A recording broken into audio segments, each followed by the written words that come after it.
Hello. Right, just gonna share this first and get this going in just a minute. Skip forward like a minute or so if you're watching this, not live, recorded after the fact.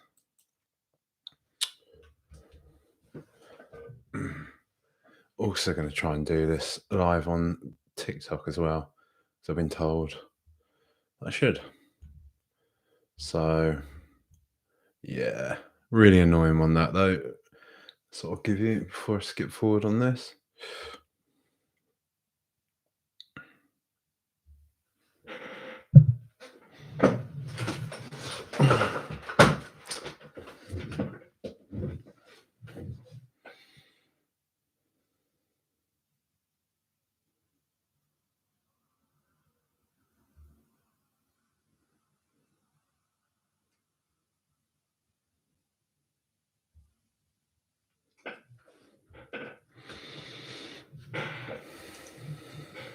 Right, well, let's get this one going.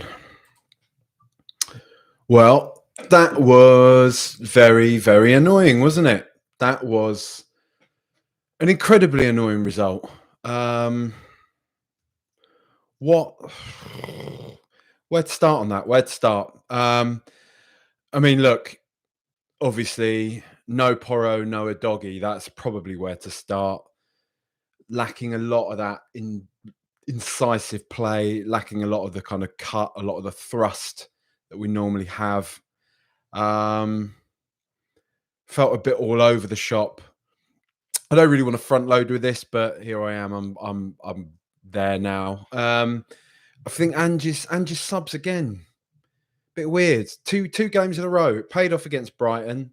So what can I say about that? But today it kind of felt like we were growing into the game.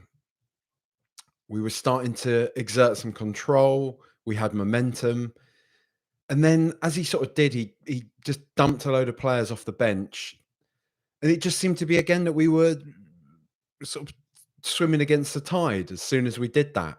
Sarr, I cannot understand taking the lad off. He was one of the few players.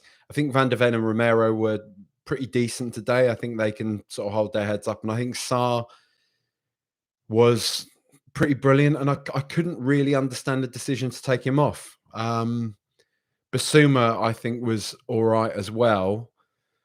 Maybe that's the point. He was just all right, but it was a bit all over the place. It was a bit all over the place. The subs were, I do just think they were strange. Everyone seemed a bit tired.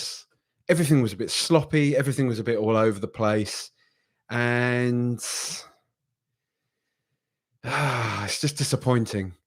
It's a real kind of I had a feeling I did in the pre-match for Patreon, pre-match pod, I was saying that I think this could be.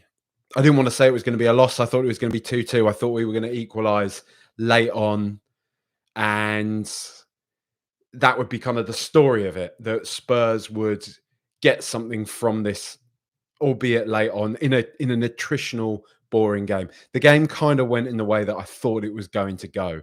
Wolves they seem to go up a notch when they play against us, and Gary O'Neill drills his teams well. He's a bit of a tricky customer. I cannot stand the fella, to be honest with you. And Wolves came in, to be fair, they implemented their game plan and they didn't give us a sniff. They didn't give us a sniff, really. And they were good value for the win. I can't come away from this and be like, man, I think they play the dark arts very well. I think the ref bought pretty much everything that they were selling. That's a minor grumble, really. I don't think I can say that Wolves weren't worthy winners today. And those are always the harder. These are the ones where I always end up feeling most deflated, if you know what I mean. Like I've kind of come out of this one feeling just a bit like,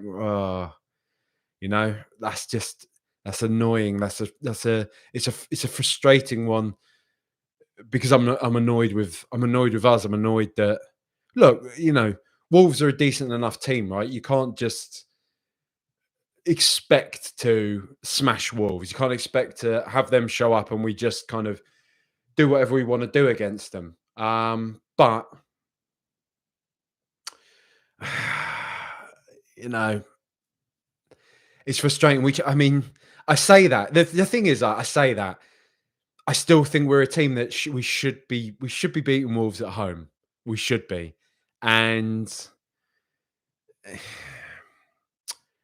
it's just frustrating. I know I'm not saying anything that's particularly that insightful at the moment. It's a frustrating one. It's a frustrating one. I'm trying to sort of wrap my head around. I think we got look. The thing is, we've got to bear in mind. I know I've had a sort of a little pop at Ange there, and I think that's fair enough. I think the fella needs to hold his hands up a little bit. I think the subs are. And I think they're getting increasingly bizarre. I didn't really get it today. I didn't really get the timing of them. I didn't get the quantity of them. I just that was what was a bit off for me. Look, I do think we got to kind of look at this season because I'm not down in the dumps about it. I'm not down in the dumps about Spurs. I'm not down in the dumps about this season. I think Spurs are still we're a good side. We're getting better. Well, we're not getting better. We're not getting better, but we're getting. My point was we're getting better from what we were the past few years relative to this season. No, we're probably on a bit of a decline actually from where the season started, but injuries have piled up. Fatigue is starting to pile up probably a bit. We have added a few new players into the mix. People probably need to get to grips with what one another are doing. But that doesn't mean we still can't be sort of critical of games like today, the way things are going, because I don't think it was particularly fantastic at all. I don't think anyone's really here saying that Spurs were brilliant today. I think Wolves were pretty good, really, actually. That might be one of those things that's kind of maybe not giving them their full credit because I think Wolves were actually really good. I just think we helped them a bit because we were really not good. Um, Look, got a few. Spurs Simpson says, looking dashing today, Jack. Thank you. Flattery will get you everywhere. Grant Echo Sonic, hi Jack. What a thoroughly depressing day. Yeah, it just is, isn't it? I think Arsenal, I stopped looking at about 4-0.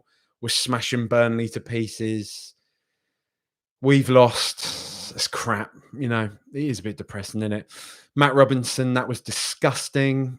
Yeah, it was quite disgusting, wasn't it? It was a boring game, an attritional game. Wolves sucked the life out of it and they countered us pretty superbly.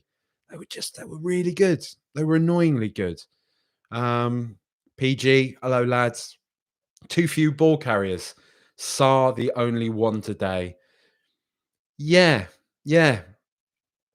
Decky's probably one of our other ball carriers. I think you could probably got to say, but was he at the races today? Not really. He scored a brilliant goal. Brilliant goal. Got to give him that. But Hacker says fuming. Yeah, with you there, mate. Juice Nuts says sloppy passing, too predictable. Teams know to low block and hit us on the break. We are one dimensional. Are we? Are we? Do you know what I mean? At the moment, are we one dimensional? It's something to ponder. To be honest, it's not something I'd really sort of thought yet. There's a little bit of me that I say in the kind of heat of the moment to like my mates on WhatsApp. I'm like, have we been found out a bit? Has Ange's kind of thing been figured out? And like I say, that's heat of the moment. That's when I'm pissed off in the game and I'm like just WhatsApping someone, demon brain stuff. When your kind of mind's in that space and you're just fucked off because you've watched us squander another passage of play or something like that, right? And I don't know. Because like I say, there are many factors to take into consideration. Fatigue. Ange himself is saying we're sort of, we're in the early parts of this project. We're not where we want to be yet. We don't have the squad that we need yet. So maybe. I don't know. Phil Mayo says Decky might not be a starter in this team anymore. Doesn't seem like a fit winger for Ange Ball, and isn't better than Sarr or Maddison in the midfield. It's an interesting one, Phil. It's an interesting one. I'm a huge fan of Decky. Real big fan of his. I think he's I think he's a magnificent player. I do. I was sort of saying during the game, I tweeted out and it was just, this isn't a conclusion. It's just a thought at the moment that I'm not entirely sure that Madison and Kulusevski work together. Maybe one of those two in the middle with two fast lads either side, Werner and Sonny, Johnson and Sonny, Johnson and Werner, Sonny up top, maybe. Because there's another point to this in terms of with Richarlison, who has been been in a sort of grand scoring streak at the moment, and I've had to take my hat off to that. But I still, I haven't kind of revised my opinion on whether or not I'm entirely convinced he's the right player for us going forwards. And games like today, on the basis of that, I'm less sure. But back to sort of Kulusevski. Yeah, I don't know. I don't know because we've seen him when Madison's been out start a lot of games and be very influential and be pretty magnificent, carrying the team at times. So it feels a bit harsh, especially when Maddison, dare I say it, I'm just saying, since Maddison has come back into the fold, hasn't been astonishingly good. And that's hard. I'm not, the thing is, it's not a slight on Maddison's ability. I know Maddison's kind of ceiling is way up here, but he doesn't look fully fit. He doesn't look match sharp at all. Like, he doesn't look like he's quite up to the sort of levels he was at the start of the season. And that will come. He's been on a long injury layoff and all that type of thing. So that's fine. But maybe he needs a few more appearances off the bench to make an impact. We kind of rushed Bentancur back, and Bentancur rushed himself back. That's part of what he wanted to do. And now, obviously, we've realised he needs a bit more time. He's dropped him back onto the bench. He spoke about him pre-match. Ange spoke about him pre-match, saying that he's not going to limit Bentancur. He's not going to tell him what he should or shouldn't be doing because he knows what the guy's attitude is. He knows what his drive is. But it seemed to be that he was intimating that he doesn't feel that he's quite 100% yet. And I don't think that, I think everybody's seen that for themselves. But I'm not 100% sure Maddison is either. And he still does some amazing things. We saw his little kind of his footwork for Richarlison's second goal. Yeah, for this second goal against Everton. Was amazing. So, we know what Maddison's capable of, and it's not a dig at him. But all I'm saying is right now, I don't know if we're talking about is Decky, is he a definite starter right now? Should Maddison be a definite star right now either? I don't know.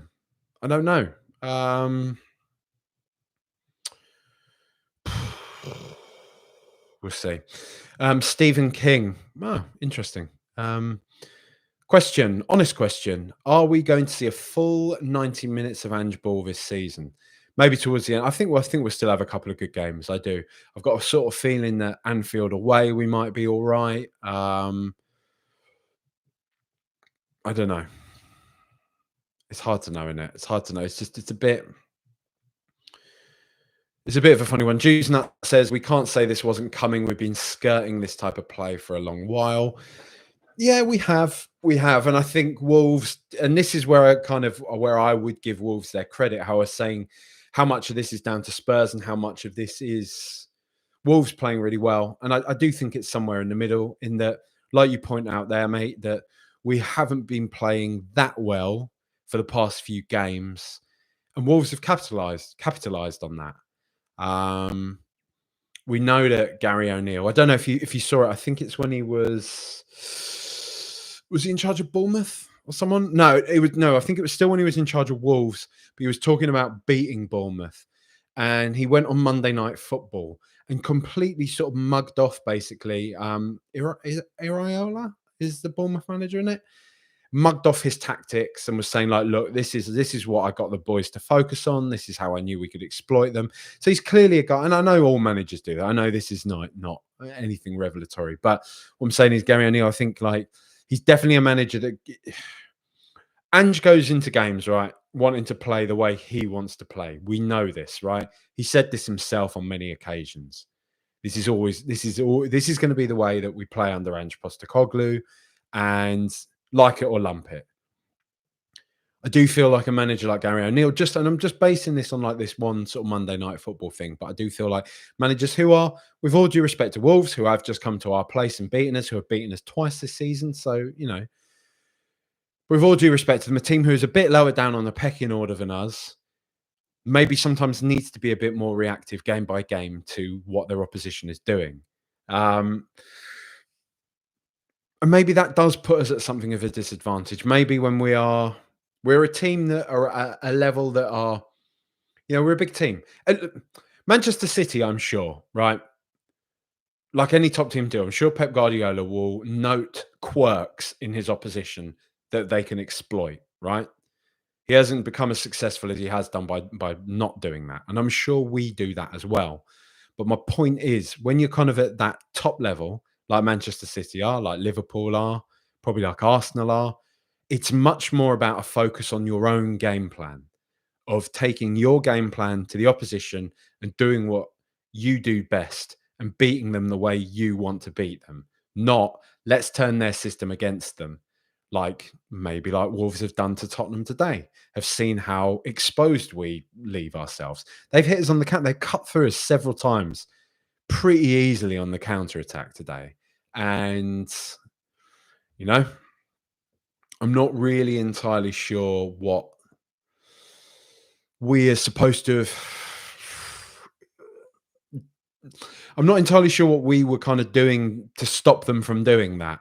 And that's my sort of concern with Ange a little bit, is that while we are in this place where we are still a top team, but when I'm talking about pecking orders and I'm talking about Pep Guardiola, I'm talking about Manchester City up there, right? When Spurs aren't quite up there, and I know, if you build it, they will come. Be the change that you want to see. I do get that. I do get that. But when, like Ange is doing, noting that we maybe don't have the squad yet to play the game in exactly the way he wants us to play,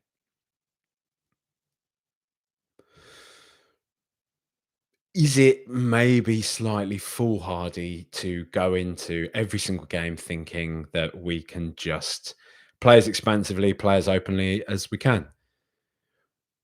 I'll be brutally honest with you.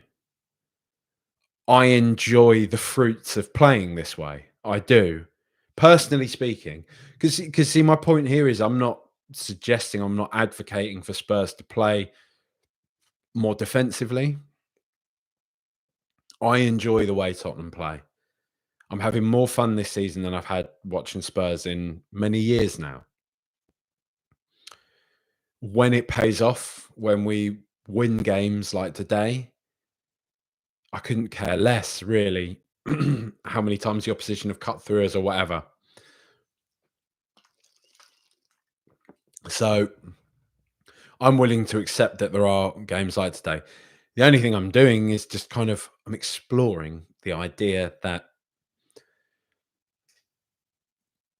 when we don't have, for example, two of our best players, two players integral to this system in Destiny Udogie and Pedro Porro, playing as openly and as expansively as we did when we've got Ben Davies and Emerson Royale there, who aren't as, just for a start, aren't as physically capable bombing up and down the pitch as Porro and Udogie.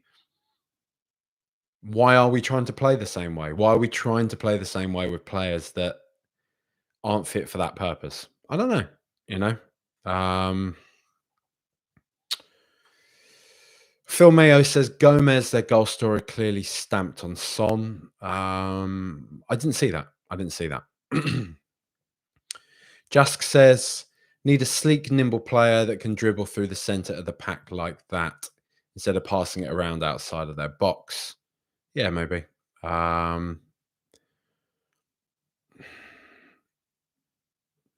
Mikey Crummy says Richie's first touch was loose today. Son did very little. Adam Royal Davis and Basuma giving the ball away. I'm not sure how to overcome that. Yeah, fair points. I think Richarlison was particularly bad today. I would say. Brian Park. I don't get why we keep putting our lethal goal scorer as far away from the goal as possible. Son is wasted on the wing, and it's not like he's a particularly good dribbler anyway. Baffling. No, he's not. I don't think he's particularly bad because when you say he's not particularly good, it makes it sound like he's bad. I don't think he's a bad dribbler. He's not the best. He's good when he's got space to run into, as we've seen. The Burnley winner. The Puskas Award-winning goal. That's what I was searching for. The word Puskas. Frenek Puskas, isn't it? When he's got space to run into, he's great. But yeah, he is one of our best goal scorers, and especially days like today. I guess it's hard because Richarlison's been in such a good vein of form scoring wise that it's going to be quite hard to drop him, isn't it? It's going to be quite hard to drop him from that position, and he's not suited to playing out wide at all. But really, Sonny up top, Werner on his left, Kulusevski or Johnson on his right, Maddison behind. That it feels a bit, Chunky Chef says Richie's had his purple patch. Time to put Son up top again. Maybe. Feels a bit harsh, doesn't it? K9 McGurn says Basuma gave the ball away and then ball watch tracking back instead of marking João Gomez. He's coming back though, and he's coming back from kind of African Cup of Nations, getting back into the full flow of things. He'd been suspended a bit before then. I don't know. Benedict Fox is also on the anti-Biss thing, saying everyone's killing me for saying Biss. Oh no, sorry, he's the other way around. Everyone's killing me for saying Biss was great, mopping up and looks good again. Some mistakes, sure. Am I wrong? I'll be honest, Benedict Fox. I'm kind of with you, mate. I'm kind of with you. I think Biss. I sort of said it at the top, and I was kind of second guessing myself, but I thought Biss was all right today. I did. I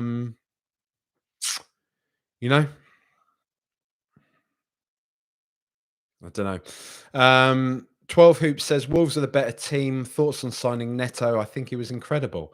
Dude, interesting. I didn't think he was incredible. I'm not going to lie. I thought he was good, but I'll be brutally honest. I didn't look at Neto today and think that guy steps into our team and makes us way better. That's kind of my thoughts on it.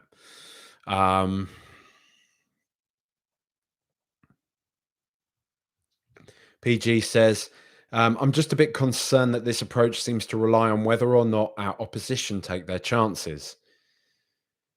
Yeah, mate, that's actually a really good point.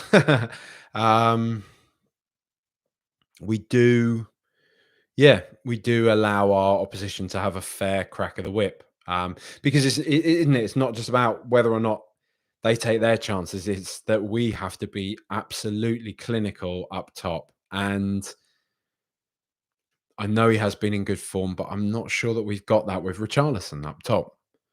I feel much more comfortable with Sonny up there. Chris Peters says Biss was at fault for the second goal. Should have been following Gomez. Yeah, maybe. Idris Jaffari says, if Xavi Alonso was there for the taking, would you get rid of Ange? No, I wouldn't, mate. I wouldn't. Xavi Alonso may or may not be fantastic. He's obviously doing a very good job with Leverkusen, but, no. I think, no. Let someone else take that risk. Let Liverpool take that risk. And if it works out for them, fantastic. But I don't look at Xavi Alonso and think, oh, God, this is a must-have. It's a step up from Ange right now. And maybe time will prove me to look very silly. But do you know what I mean? Right now, at this point in time, I'm not. I don't really, who do you take instead of Ange? Like Pep Guardiola? Do you know what I mean? But like, it's just we don't need to overhaul the side again or anything like that. And I know I get that this is just a what if type scenario. You're not actually definitely suggesting getting rid of Ange or anything like that.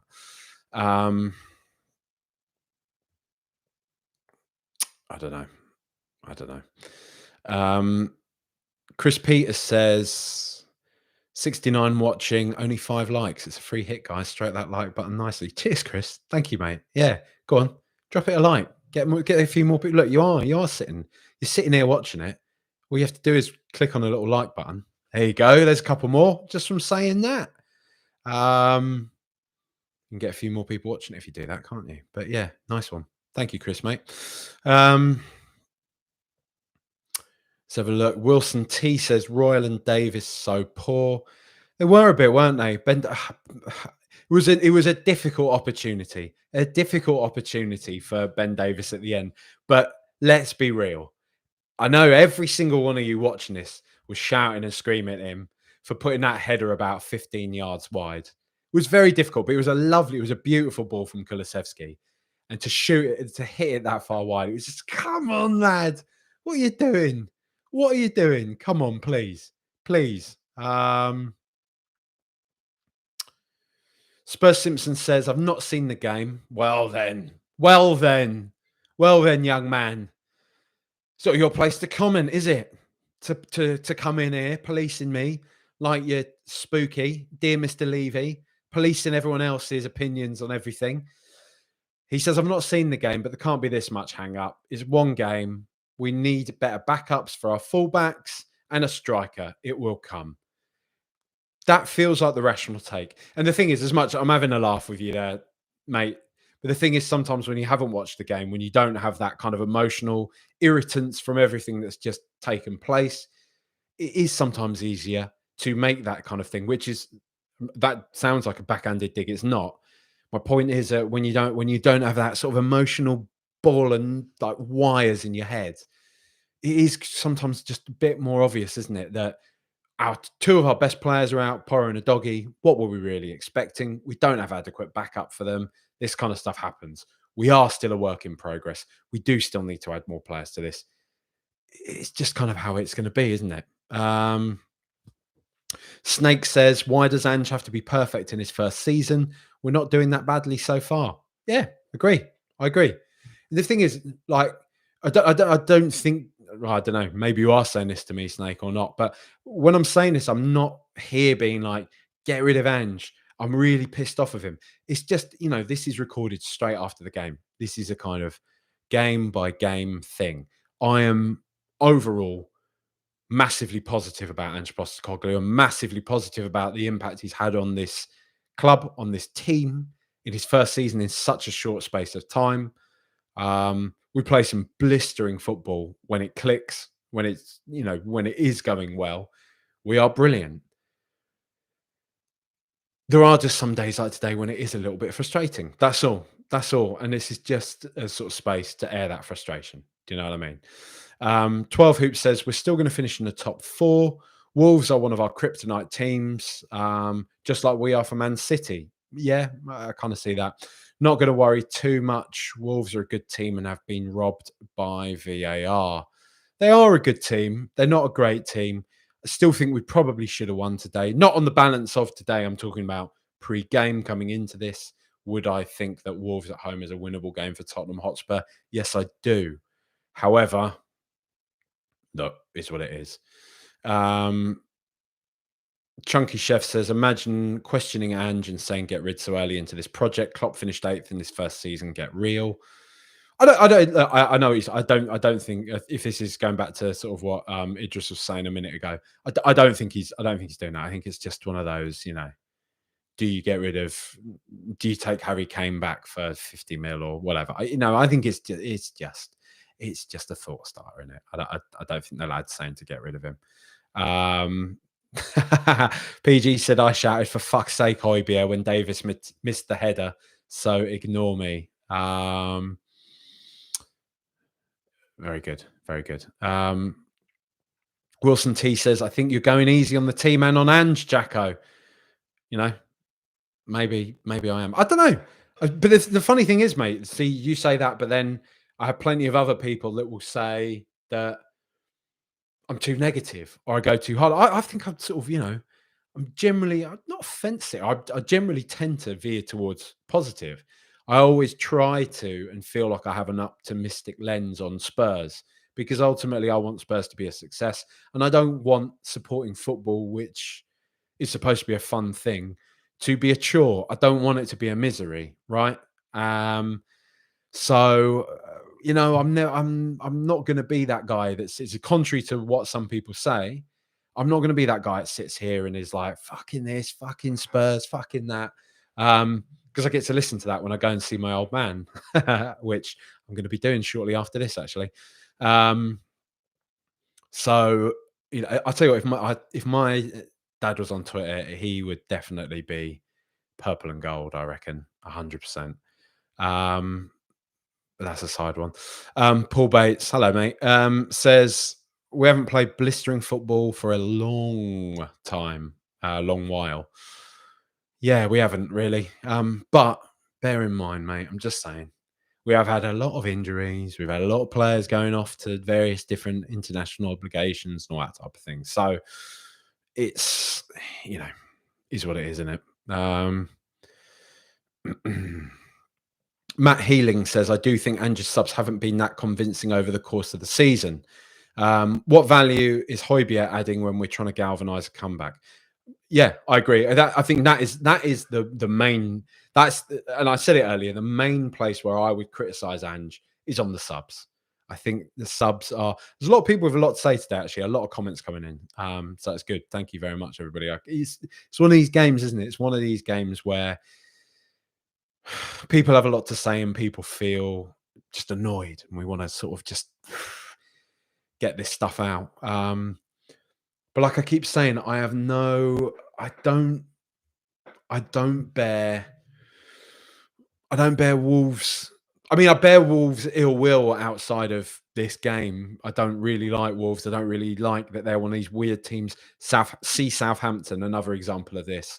One of these weird teams that just sort of detest us and really want to like punish us every time they play us, right? But in this game in particular,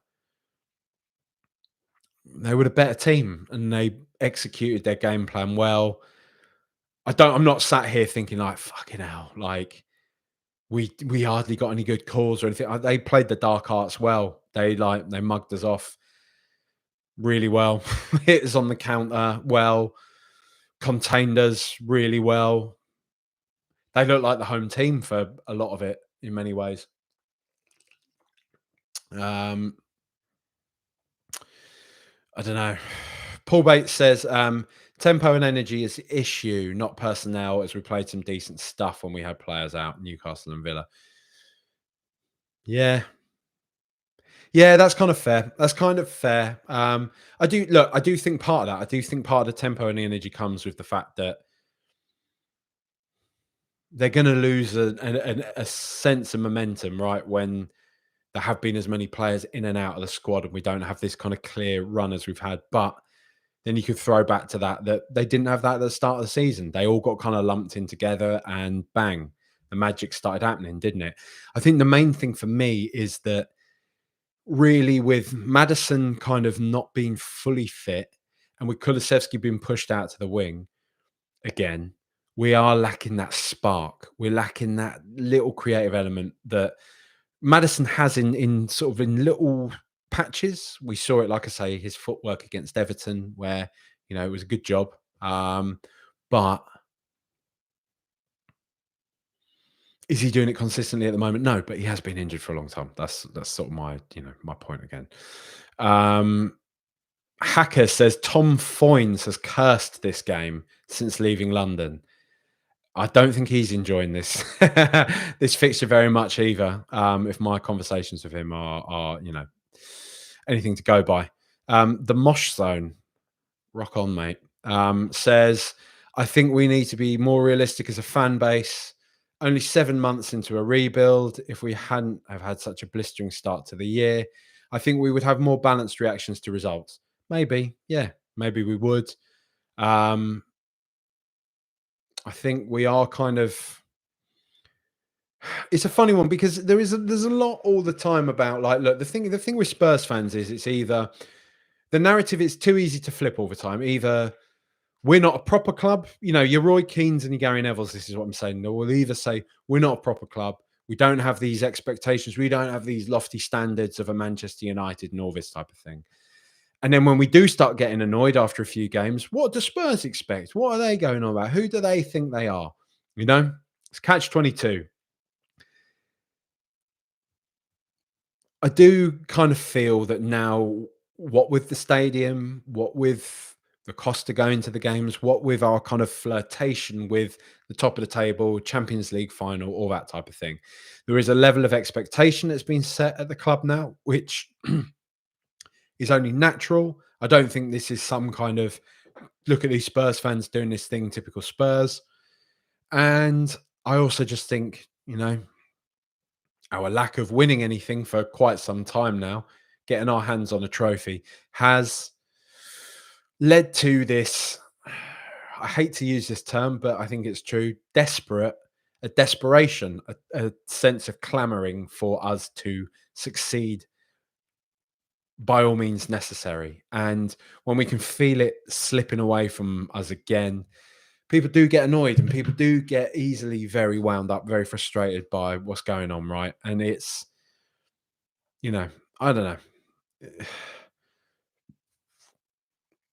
Maybe we have to be realistic, but I still don't think it hurts to expect a bit more, want a bit more. And that's just a natural consequence of a team that is getting better because we are only 7 months into a rebuild. I do get that. And I do agree with that on a certain level. But, you know, the toothpaste's out the tube, isn't it? That's what people say now, isn't it?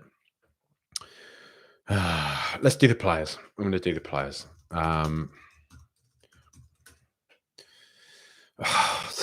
Fucking Wolves one. That's so annoying. Right. The players. So, Guillermo Vicario, good. I mean, he made that brilliant sort of save, which ended up being offside, didn't it, when we were 1-0 down? Really fantastic sort of reaction save from sort of, very, very close distance.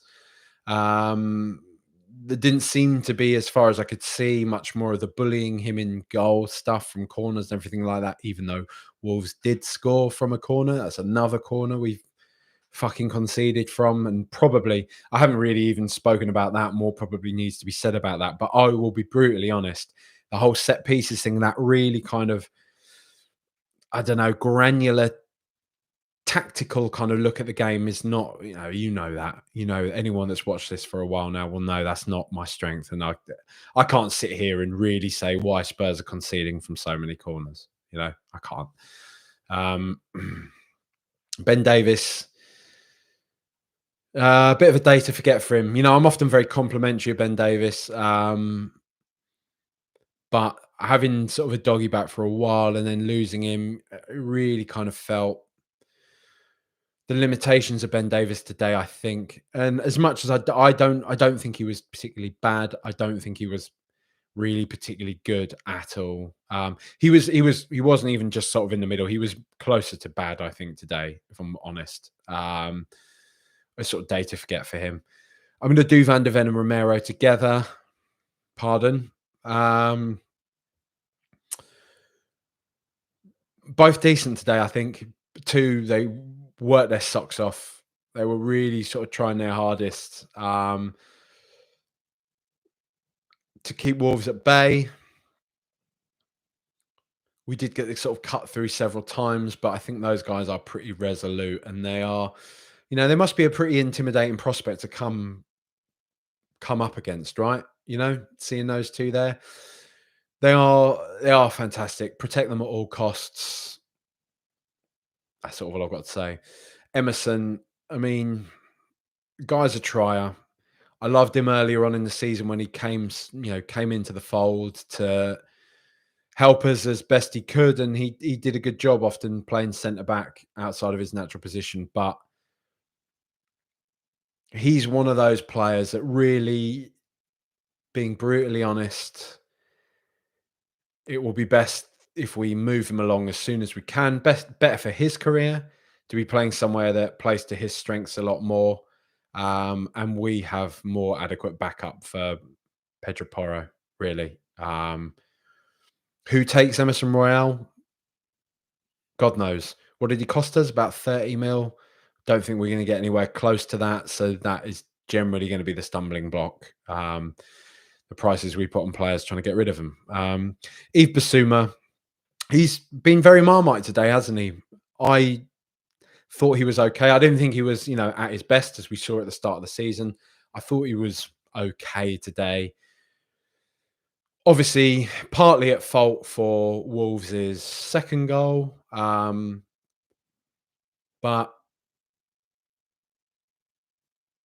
I'm willing to give him a bit more time. Do you know what I mean? That's very, very big of me in it. Very big. Oh. But I think he was okay today. I would probably would like to see him and Sarr start the next game again to get their momentum back. Pape Matar Sarr, as PG said in here already, one of our only ball carriers, an effective ball carrier. I thought he played really well until he got taken off somewhat inexplicably, I would say. Um, I think he plays the ball about nicely. I do think he has a metronomic value to our play. He drops back. He does provide that outlet for the defense. He provides that outlet ball for them, who he then carries ball up the pitch, transitions the play, if you like, gets us on the front foot. I think he's a marvelous player, fantastic player, and it's a bit of a I don't know. It's a bit of a weird one with Ange, how he keeps taking him off. I think that's one of my small bugbears of Ange. I think at the moment, I just didn't get it today. I didn't understand it. I didn't understand taking him off. Didn't get it. Son Heung-min, pretty quiet. I don't really like him playing out wide, and like we sort of covered off already. You get it. You get why it's happened, because Richarlison's been in great form, but maybe I'd chuck. I can't even remember who we've got next. Tottenham fixtures. Well, it was going to be Chelsea, wasn't it, and then postponed. So next game Saturday, the 2nd of March, Palace. Palace at home again. Yeah, I might like to see Sonny start up top there. Put Richie back on the bench, but I don't think that's going to happen. Probably starting this same way again. Dejan Kulusevski, not bad, not great. Probably closer towards bad again, I think. Beautiful goal, lovely finish, well made goal as well. Nice bit of skill. Finish from an acute angle. Lovely old toe poke, a nice kind of 1940s football style toe punt, really, and it just needed the big long shorts going past his knees and maybe a flat cap on. Nice goal. I'm got a lot of love for Kulusevski. Right now, I would maybe be putting him in the middle, but there's no point saying this because Maddison isn't going to get dropped, and maybe he shouldn't be dropped, because if Maddison does hit form, then he's absolutely just amazing for us, a wonderful, wonderful player. But on to James Maddison, just not quite there yet. Not quite there, I don't think. Just doesn't have that same kind of cutting edge about him, doesn't have that same sharpness. And as I keep saying, that is to be expected from somebody coming back from injury. I get it, right? Fine. Richarlison, day to forget. Day to forget for him. Touch was off. Just not at it. Looked like he was getting frustrated. He did that one, honestly, after about 2 minutes, though, he had that one lovely moment of skill where he managed to keep the ball in play, dink the ball over the head of an opposition player, a Wolves player, and then I think he threaded it through for Kulusevski, who almost made a goal. And like I say, this was after like 2-3 minutes or so. And then after that point, he just kind of shrunk again into the game. And I don't know. Wasn't great, was it? Højbjerg, not on for long, really, was he? Werner, quiet. I think they kept him at bay. Wasn't really on for that long either. Lo Celso, come on.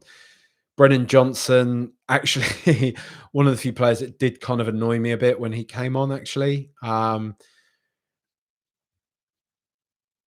don't look. I can't be bothered to sort of go in on Johnson at the moment. Enough people are doing that. He's a new signing. He's a young player. What more needs to be said about that one, really? He's not starting as many games now, is he? He is a work in progress. Rodrigo Bentancur, was he a bit? Was he sort of caught out a bit towards the end? I feel like Wolves nearly got a third goal because he was sort of faffing a bit and got skinned and ended up on his arse outside the box. Um, he just sort of strikes me as a lad that he's not fully fit and now he's sort of trying a bit too hard. He's conscious of that. And I do think Ange Postecoglou's pre-match comments kind of hinted towards that a little bit as well. But look, this is what it is. It's a day to forget for Spurs. Bad day in the office.